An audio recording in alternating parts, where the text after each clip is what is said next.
네, 지난 주말 가수 김건모 씨를 성폭행 혐의로 고소한 여성이 경찰 조사를 받았습니다. 김건모 씨 소환 조사도 곧 이루어질 것으로 보이는데요. 한번 짚어보겠습니다.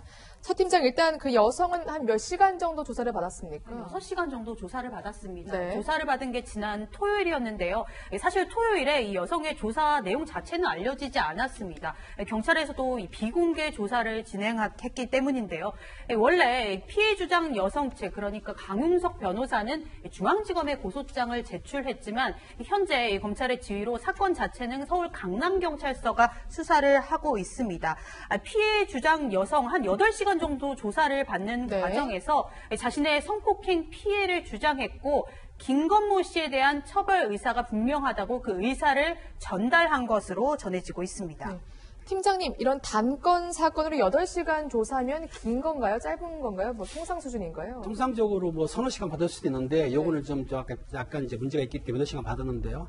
서울중앙지검에서 받은 사건을 강남서로 하면 수사 지휘를 했어요. 담당 형사가 배정이 돼가지고 수사를 하는데 8시간 조사하면 짧은 시간 아닙니다. 그런데 일단은 고소인이 충분히 진술할 수 기회를 주고 또 고소인이 갖고 온 증거라든지 아니면 참고인 같은 것도 아마 불렀을 거예요. 그러면 경찰에서 보통 고소사건 오게 되면 한 2개월 정도 끝내는데 이런 경우에 그 피해 고소인 김건모 씨를 소환할 수도 있지만 일단 김건모 씨가 지금 전혀 아니라고 하기 때문에 참고인 내지는 증거를 어느 정도 확보한 다음에 한 2, 3주 후에 불 가능성이 있습니다. 김건모 씨의 소환 조사는 한 2, 3주 후에 진행될 가능성이 있다는 일단 뭐 다음 주도 부를 수는 말씀이시죠? 있겠지만은 지금 그 고소인이 얼마나 증거를 갖고 있는지 따라서 좀 시간은 틀리거든요. 어떻든 고소인의 진술을 받았지만 뒷받칠만 하면 보강 증거 없다고 한다면 보강 증거를 찾는 시간이 걸리기 때문에 그 시간을 좀 밀릴 수도 있는 거죠. 네, 알겠습니다. 이렇게 본격적인 수사가 시작된 만큼 김건모 씨도 소환 조사 대비를 하고 있지 않을까 싶은데요. 여기서 김건모 씨의 입장을 다시 한번 짚어보고 돌아오겠습니다. 그 내용에 대해서 사실 무근이라는 취지입니다. 나중에 아마 수사의 과정 중에 밝혀질 겁니다. 해당 업체에 가리겠다고 지금. 그거는 제가 좀 말씀드릴 단계가 아니고요. 지금 김건모 씨 지금 뭐 현재 심경이나 이런 거. 아마 김건모 씨가 아마 따로 자리를 마련해서 아마 상세한 입장을 아마 발표할 예정으로 알고 있습니다. 이건 아마 소속 기획사나 아니면 가족들과 다 의논을 해서 수사 상황도 좀 봐야 되고요. 네, 듣고 오셨듯이 구체적인 해명 피하고 있습니다. 또 하나 더 누군지도 모른다 이런 입장을 주장하고 있는 상황인데 그러면 사실상 지금에서 경찰 조사는 불가능하겠네요. 네, 근데 사실 저희도 제일 궁금한 거는 사실은 그런데 다닌 적이 없다 이렇게 되면 모든 게 이제 방어가 되는 거죠. 거기 유흥업소에 출입한 적이 없다 이러면 방어가 되는 건데 이제 그 부분은 명확하게 얘기를 안 해요. 그리고 피해 여성은 모른다 이렇게 주장을 하고 있는데요. 지금 피해 여성 측에서는 지난 주말에 토요일 날 8시간 조사를 받으면서 강남경찰서에서 안 받았대요. 시내 모처에서 받았는데 그거를 특별히 요청을 했다는 거예요. 왜냐하면 뭐 이제 중간에 저희 이런 표현을 써도 되는지 모르겠는데 유흥업소 운영자라고 해야 될까요? 뭐 보통 우리가 마담이라고 표현하는 그 사람이 이제 그 김건모 씨와 잘 아는 그 마담이 이 피해 여성을 접촉하려고 노력했다고 피해 여성이 주장을 하면서 그렇게 접촉하려고 노력하고 이런 게 있어서 자신이 경찰서에 가고 이런 게 좀 곤란하다.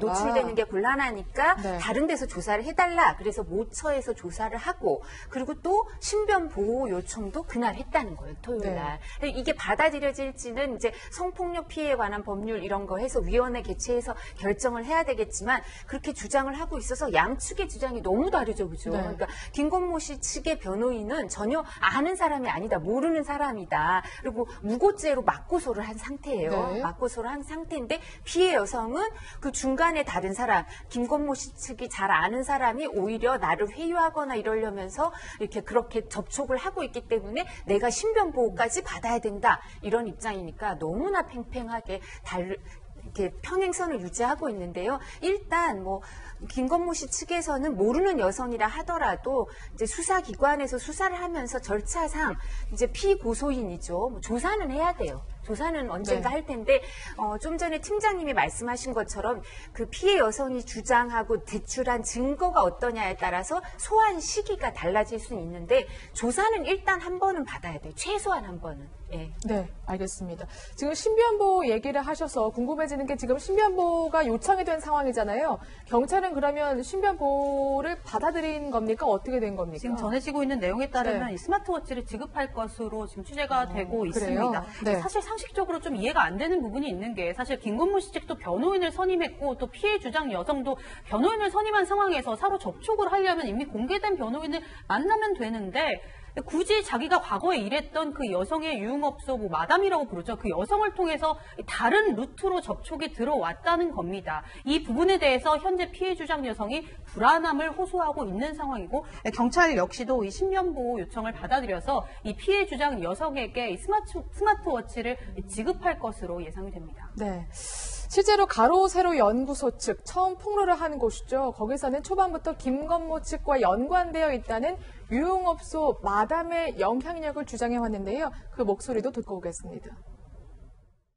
해당 유흥주점의 마담, 이 마담이 어마어마한 분이더군요. 이 마담. 우리가 일반적으로 알고 있는 그 버닝썬 사건과 관련 있는 정마담, 그리고 또 다른 사건과 관련 있는 신마담, 이런 정마담, 신마담보다 더 큰 대마담이라는 위치에 있는 분이 있는데 이분의 영향력이 어마어마해서 김건모 사건을 덮도록 했다. 자기 밑에 있는 어떻게 보면 월급을 받고 있는 새끼 마담이 그렇게 무참히 폭행을 당했는데 또다시 이 강간 피해 여성에게도 마담이 연락이 와서 회유, 압박, 협박 이루어지고 있다. 얼마나 충격적인 이야기입니까? 네. 팀장님, 이렇게 유흥업소 마담이 정말로 회유 압박을 했다면 신변보호 당연히 스마트워치 지급해야 되고요. 아예 그 마담도 불러서 조사를 해야 될 것 같은데요. 그렇습니다. 만약에 신변을 뭐 누가 회유를 했겠다고 한다면 네. 스마트워치도 하지만은 실제적으로 그 담당 형사라든지 경찰관 동원해서 신변을 보호할 수는 있어요. 그런데 이거는 일량적인 고소인 주장이기 때문에 또 확인해 봐야 되고 만약에 그 이 고소인의 같이 있던 마담이라는 사람이 회유 협박했다는 말 진술했다고 한다면 네. 이걸 근거로 해가지고 그 마담 분을 소환해가지고 조사를 당연히 받죠. 네. 아니, 접근 금지도 뭐 가능합니까? 접근 금지는 가능한데 이 사안 가지고는 접근 금지는 힘들 것 같아요. 왜냐하면 실제적으로 피해 줬다는 게 물증으로 나타나지 않았기 때문에 네. 현 상태는 접근 금지까지는 뭐하고 실제 본인이 불안에 떨거나 위험하다 그러면은 네. 신변 보호도 가능합니다. 알겠습니다.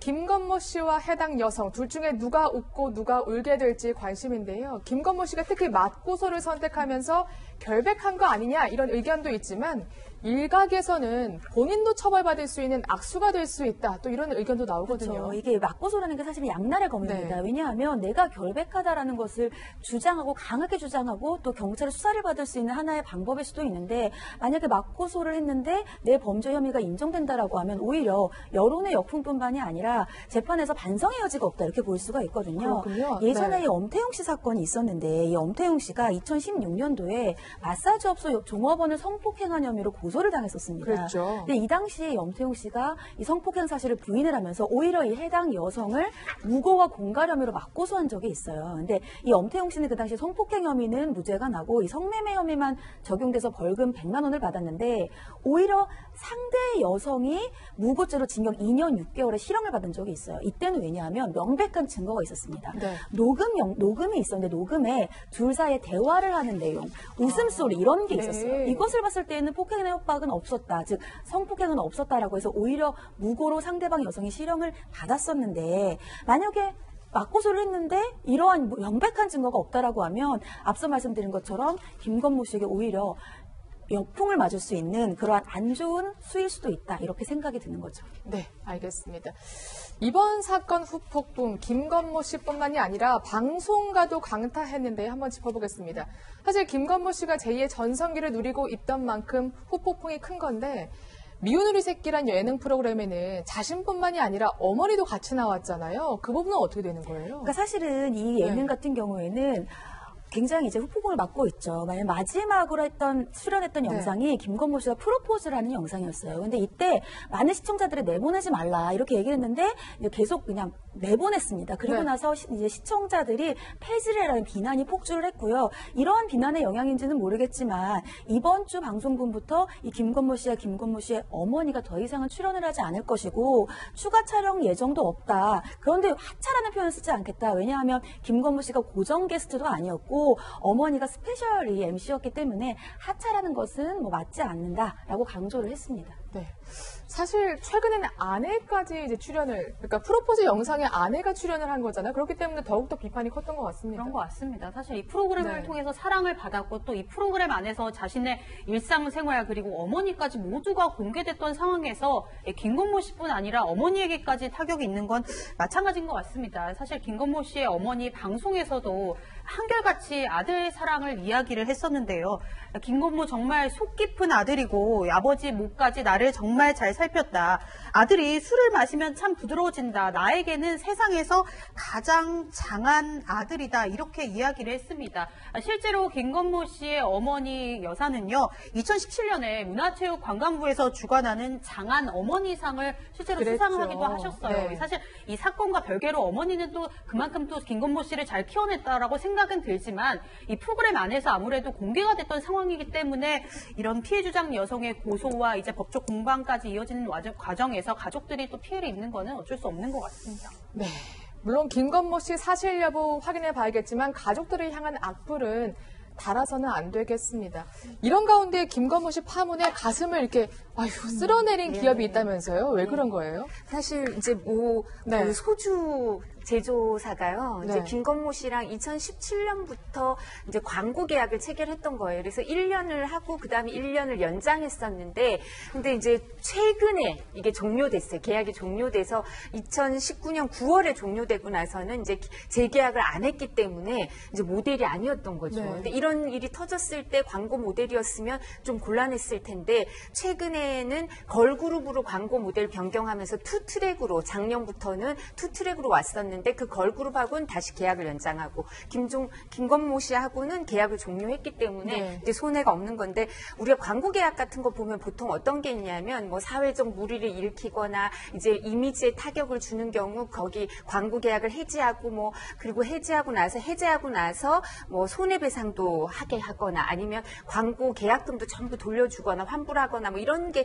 규정이 돼 있는 경우가 있어요. 근데 사실은 그런 거는 뭐 이렇게 아파트나 뭐 이런 거지 소주는 내가 잘 모르겠는데 이제 네. 주류는 근데 그랬을 수 있으니까 만약에 계약이 계속 돼 있었다면 김건모 씨의 경우에도 이렇게 물의를 일으키고 있으니까 의혹 네. 단계지만 그러니까 이런 부분에 대해서 손해배상을 해주거나 어려움이 있었을 수 있는데 오히려 뭐 계약이 종료됐기 때문에 그런 문제가 없고요. 이제 광고 회사도 김건모 씨와 같이 연관 검색어로 오르내리거나 이런 게 좀 줄겠죠. 그래서 이제 이 부분은 서로 다행이네요. 서로 타격이 별로 없는 네. 그런 경우인 것 같습니다. 네, 이번 사건을 겪으면서 물론 사실관계는 따져봐야겠지만 연예인 이미지가 어디까지 믿을 것인가 이렇게 혼란스러워하는 분들 많으시더라고요. 근데 이제 김건모 씨 같은 경우에는 이 결혼을 발표하고 예능 프로에 나오기 전과 후가 굉장히 이미지가 달라요. 맞아요. 왜냐하면 네. 예전에 김건모 씨의 발언까지 지금 재조명이 되고 있는데 예를 들자면 2003년에 김건모 씨가 여자 치마 속을 보는 걸 싫어한 사람이